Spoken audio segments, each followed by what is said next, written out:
If a bottom rail becomes damaged, here is how you replace it. The entire door will need to be removed and placed on a work surface. First, you need to remove the side tracks completely. Then, fully unroll the door.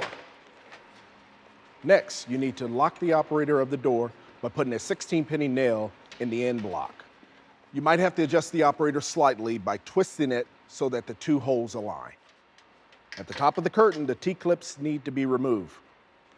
Take the curtain down and set it on the work surface. We recommend having 2 people for this.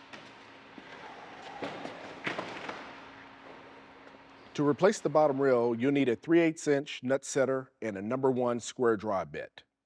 Remove the hardware pieces on both sides.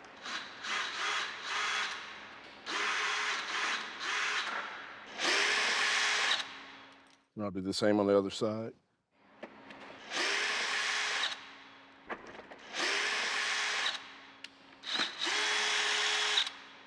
Now I'm going to remove my end block since I removed my fasteners.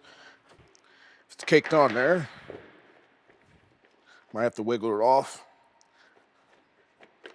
Then I'll do the same with the other side. Let's get the other side off. Then I'm prepared to remove the bottom rail from the door. And I'm giving it a little twist action. Notice it a little easier to come off.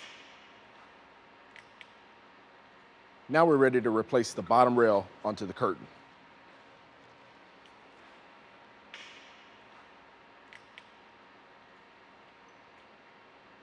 Yeah, sometimes you want to use a twisting motion to help it slide easier onto the door. And once you do that, we can install our blocks, install our fasteners, and you can put your door back onto the truck. Make sure that the straps are even and reattach your door to the T-clips.